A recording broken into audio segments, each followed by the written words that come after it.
wasiat dari beliau terhadap harta peninggalannya. Setelah dihitung, wasiat itu ternyata hampir setengah harta yang ditinggalkan. Bagaimana yang harus kami lakukan sebagai ahli warisnya? Jamaah sekalian, kita berbicara wasiat dahulu. Jadi dalam sejarahnya, wasiat itu sebelum diturunkannya ayat waris itu menjadi sebuah kewajiban bagi umat Islam. Di dalam surat Al-Baqarah ayat 180, bunyi awal perintahnya itu sama persis dengan nanti ayat ke-183 yang mewajibkan tentang puasa. A'udzubillahi minasyaitonirrajim. Bismillahirrahmanirrahim. Kutiba 'alaikum, diwajibkan kepada kalian. Idza hadara ahadakumul mautu, jika datanglah kepada kalian kematian. Ini kira-kira dalam bahasa Arab balaghahnya itu, kalau seseorang sudah merasa dekat betul dengan meninggal, apakah karena sakit ataukah dia sudah merasa lazimnya umur ini meninggal, kira-kira begitu ya. Lalu kemudian ulama meluaskannya, ya yang paling penting seseorang muslim itu ada kewajiban untuk berwasiat. Ketika ayat wasiat ini turun, idza hadara ahadakumul mautu, jika datang kepadamu kematian, mendekati mati, pasti kematian itu, in taraka khaira, jika dia meninggalkan harta. Al-wasiyah, diwajibkan apa? Mengucapkan wasiat, memberikan wasiat, menuliskan wasiat, memperdengarkan wasiat lil walidaini wal aqrabina bil ma'ruf, pada kedua orang tua dan kepada kerabat dengan cara yang baik. Haqqan 'alal muttaqin, itu hak bagi orang yang bertakwa. Jadi asalnya wasiat itu wajib, Bapak Ibu sekalian, dulu.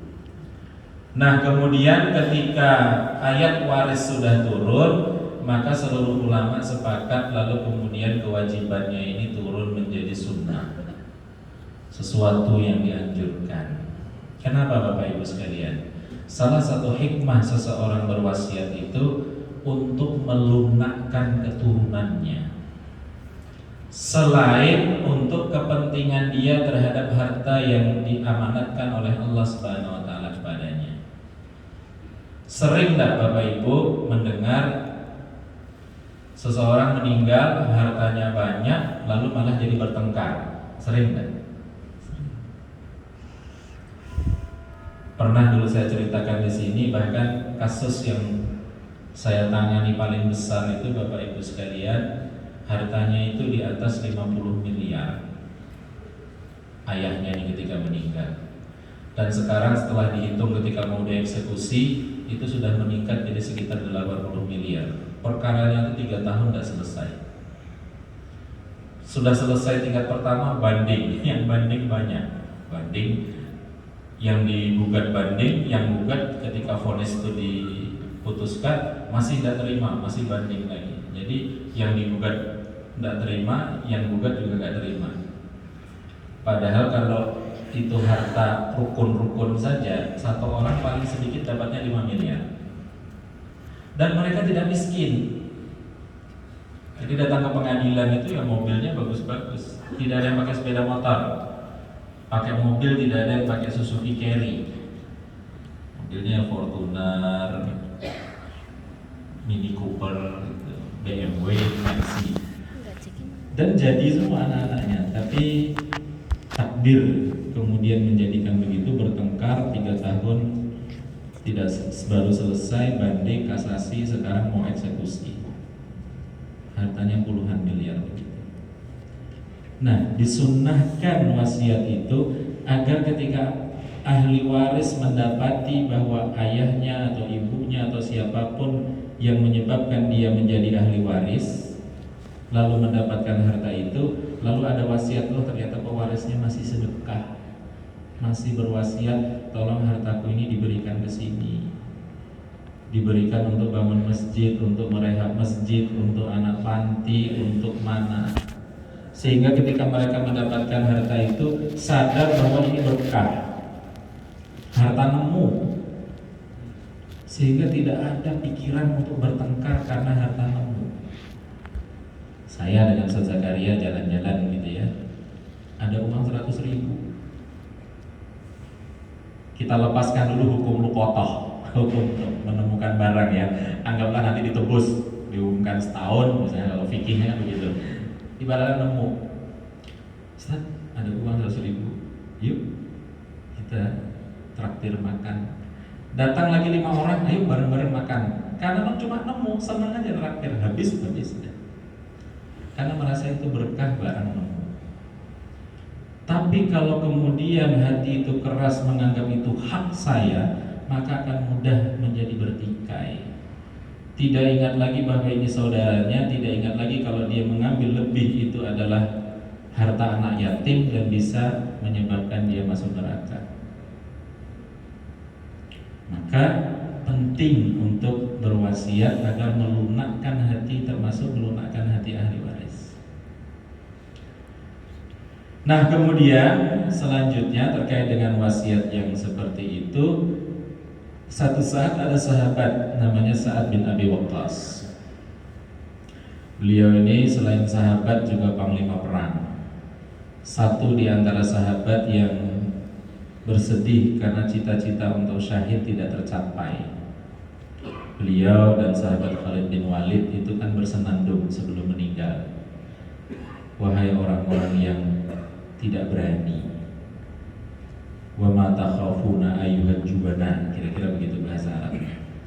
Wahai kalian yang tidak berani, lihatlah saya nih, berharap syahid, luka di badan ini macam-macam, panah, parang, ombak. Tapi kalau memang tidak ditakdirkan oleh Allah mendapatkan itu, saya terbaring di tempat tidur sampai sekarang ketika menjelang ajal. Nah, Sa'ad bin Abi Waqqas, sahabat Sa'ad bin Abi Waqqas radhiyallahu anhu, lalu bertanya kepada Rasulullah, "Afa atasaddaqu bisulusai mali?" Boleh enggak saya berwasiat?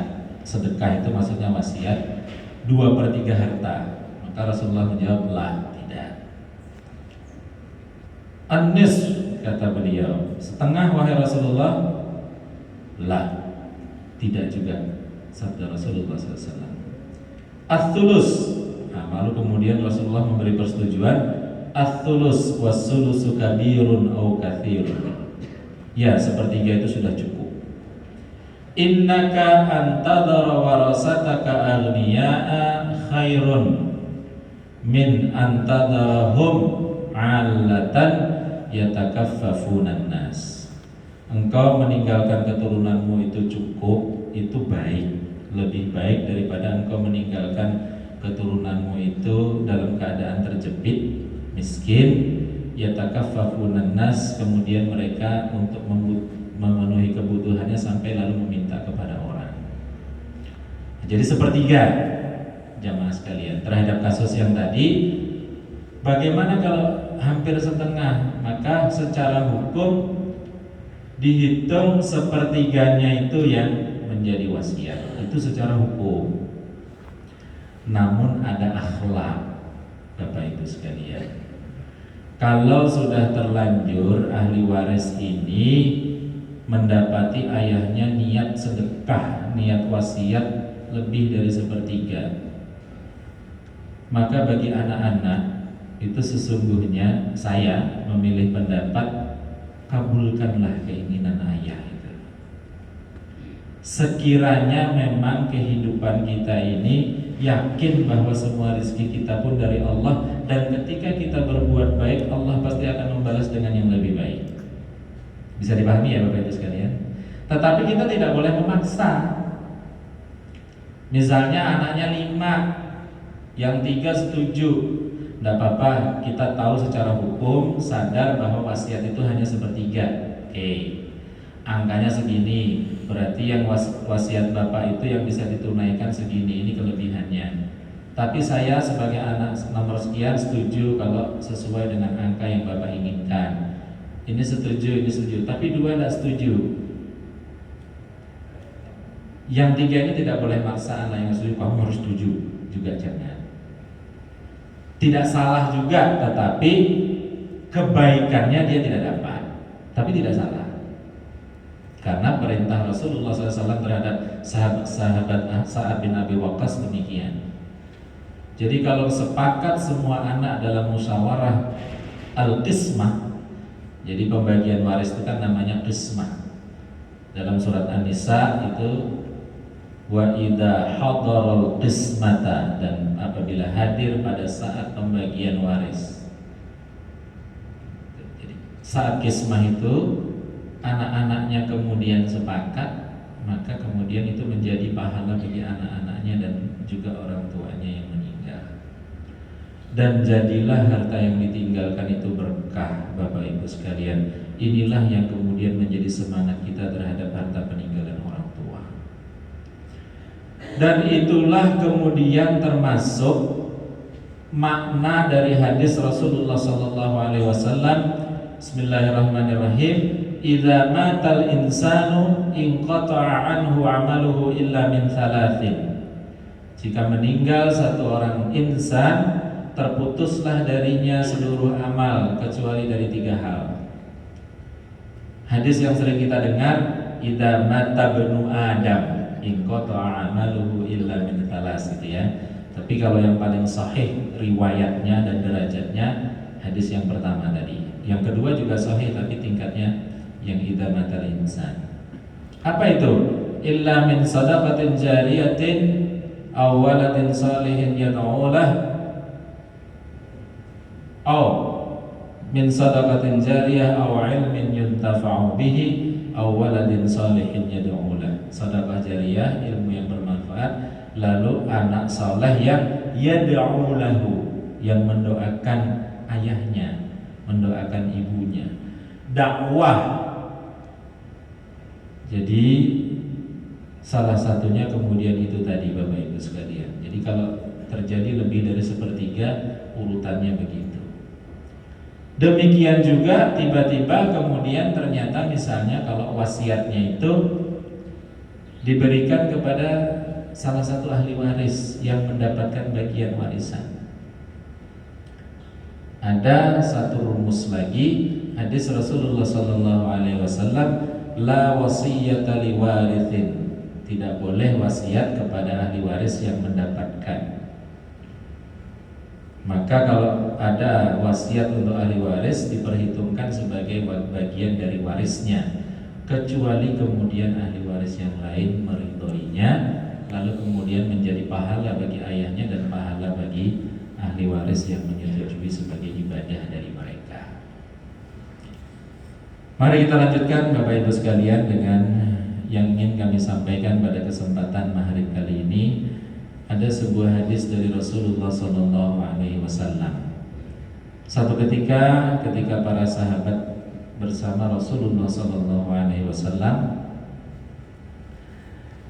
ada seorang sahabat bertanya kepada Rasulullah SAW,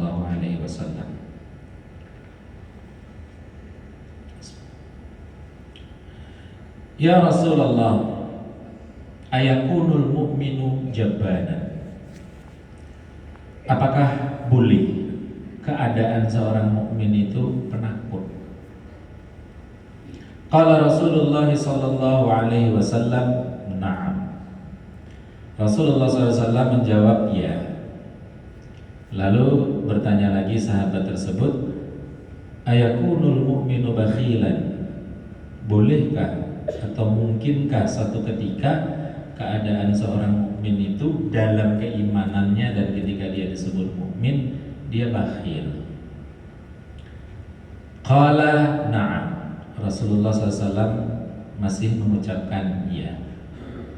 Lalu kemudian pertanyaan yang ketiga, ayakunul mu'minu kadzaban.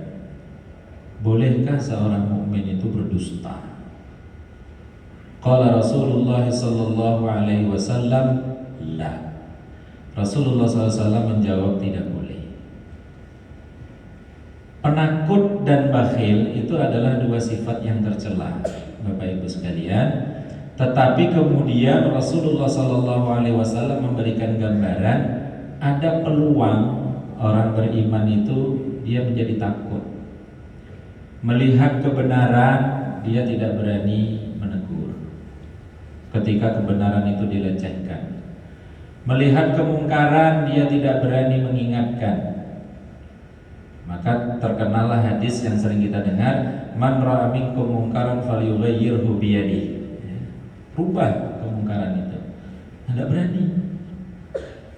Fa in lam yastati' fa bilisani. Tidak berani dirubah dengan tangan, sampaikan dengan lisan. Tidak berani juga. Fa in lam yastati' fa biqalbi. Jika dia tidak mampu lagi, hatinya paling tidak dia tidak rela kemungkaran itu terjadi. Wa dzalika adhaful iman. Tapi yang demikian itu selemah-lemahnya iman, diingatkan oleh Rasulullah SAW. Jadi penakut itu masih mungkin terjadi. Demikian juga dengan bakhil. Mungkin orang beriman itu bakhil. Maka ini peringatan bagi kita, walaupun kita sebagai orang yang melihat tidak boleh menuding orang bakhil. Sebab bisa jadi kita akan menemui kelihatannya dia tidak memberikan apa-apa, tetapi dia menyembunyikan sedekahnya untuk mendapatkan kemuliaan hadis Rasulullah SAW. Sab'atun yudhilluhumullahu fi dhillihi yawma la dhilla illa dhilluh. Ada 7 golongan yang akan dinaungi perlindungan Allah pada hari tidak ada naungan perlindungan kecuali perlindungan Allah. Lalu hadis yang ke-6, wa rajulun tasaddaqa bi sadaqatin, kelompok yang ke-6, seseorang yang bersedekah dengan satu sedekah fa akhfaha, dia sembunyikan sedekah itu hatta la ya'lama shimaluhu ma yunfiqu yaminuh, sampai diibaratkan oleh Rasul tangan kirinya tidak tahu yang disedekahkan tangan kanannya.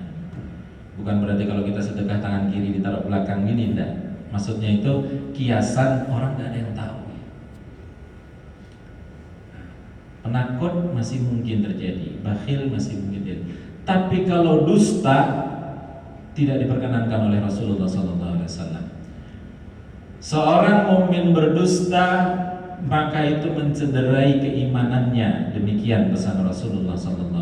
Dijaga betul seorang muslim mukmin tidak berdusta.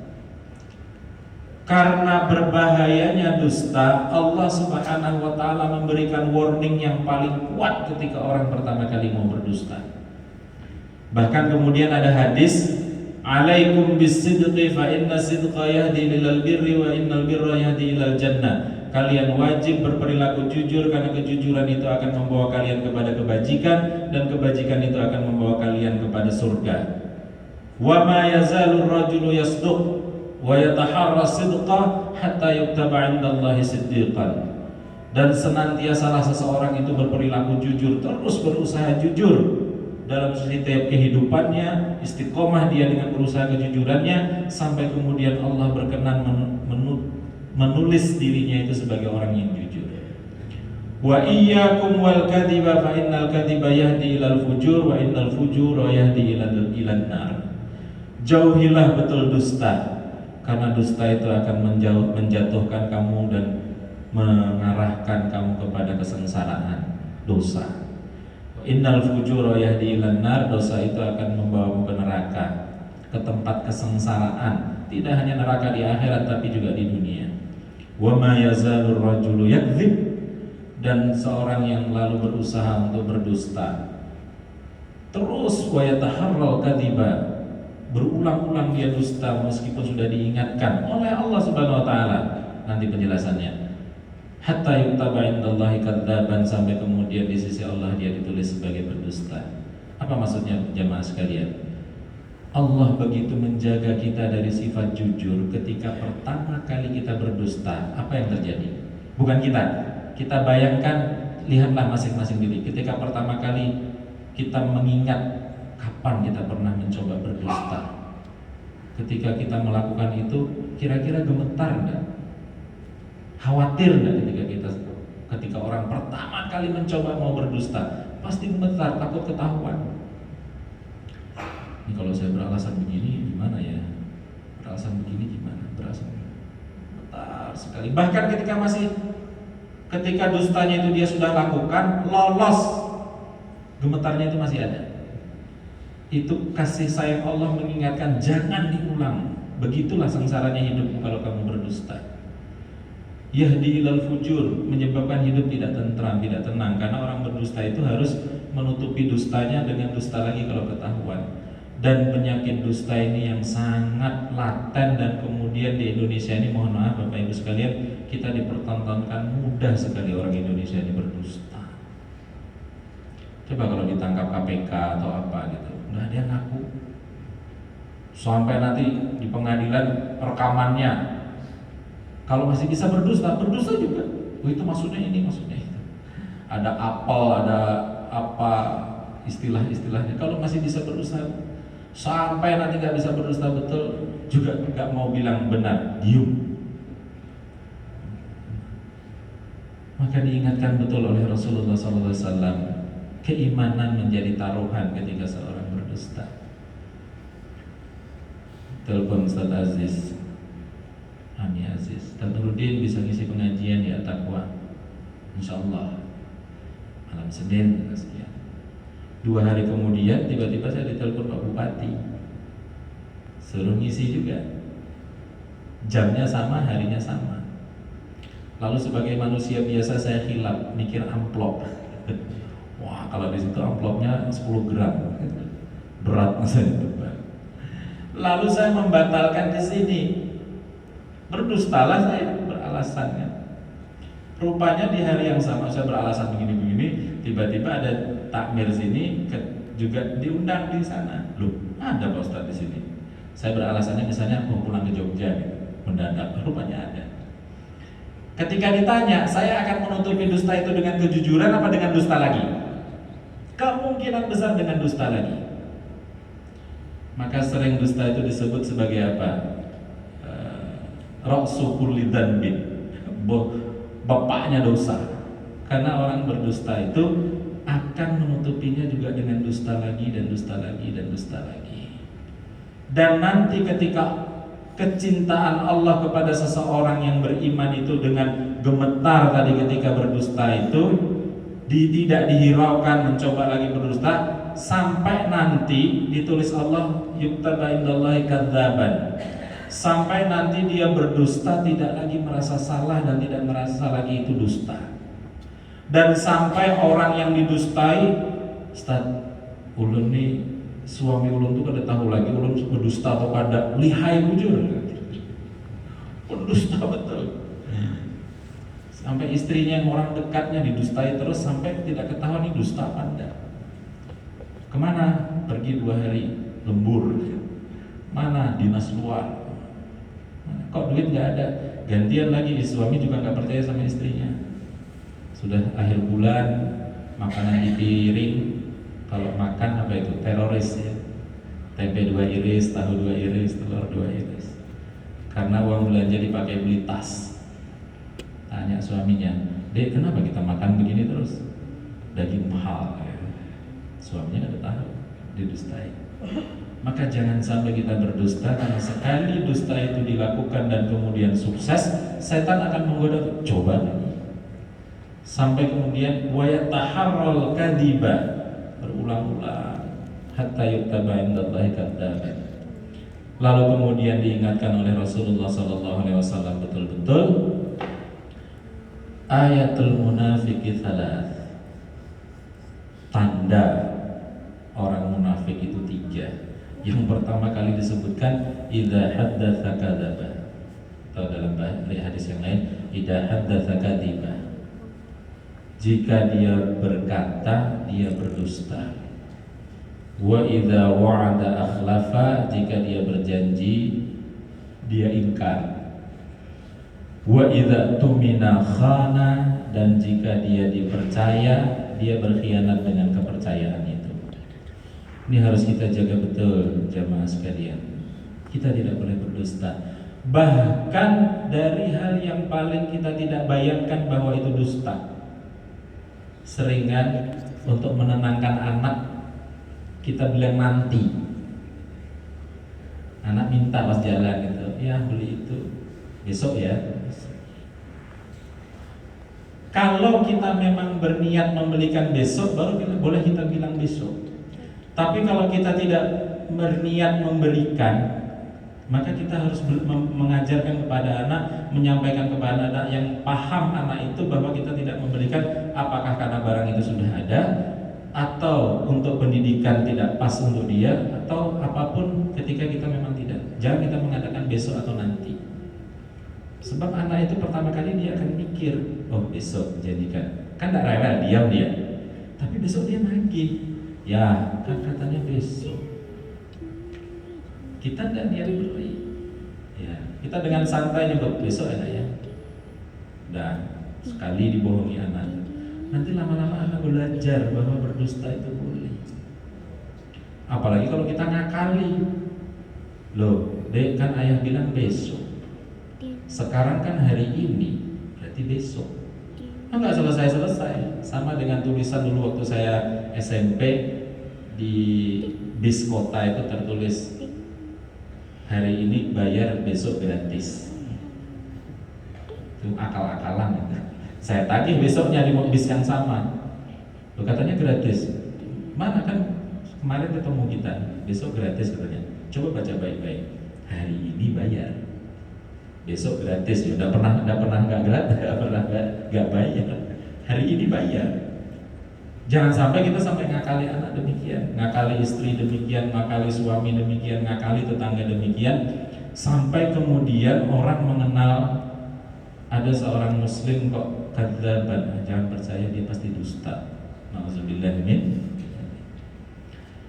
Itulah jamaah sekalian betapa ajaran agama ini demikian baik untuk menyelamatkan kita. Maka Rasulullah Shallallahu Alaihi Wasallam dalam sebuah hadisnya kan diajarkan kepada kita oleh Allah, dan kemudian beliau mengucapkan innama bu'itsu liutammima makarimal akhlaq. Dalam hadis yang lain dinyatakan innama bu'itsu mu'alliman. Saya diutus ini mengajar hal yang baik. Saya diutus ini hanya saja adalah diperintahkan untuk menyempurnakan kemuliaan akhlak.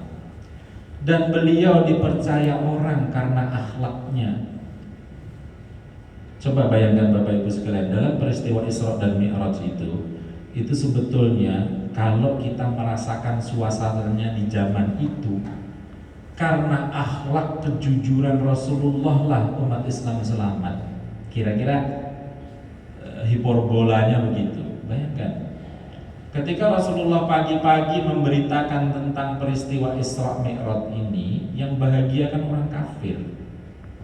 Kenapa? Karena Rasulullah SAW menceritakan sesuatu yang sifatnya mustahil dengan pikiran manusia saat itu. Apalagi kalau saat kita kan sekarang mungkin sudah tidak terlalu terasa mukjizatnya ya, tapi kejujuran Rasulullah masih menjadi mukjizat sampai sekarang. Sekarang naik pesawat paling cepat memang bisa Masjidil Haram, Masjidil Aqsa itu dari misalnya dari Isya balik lagi subuh bolak-balik itu masih bisa. Tapi di zaman itu yang kendaraannya paling cepat hanya kuda dan yang paling kuat hanya onta, itu tidak bisa semalaman tuh bolak-balik. Jadi propaganda oleh musuh-musuh Islam mengatakan oh Muhammad sekarang gila, pendusta, tidak mungkin kejadian begitu. Tapi kemudian semua itu luruh kapan?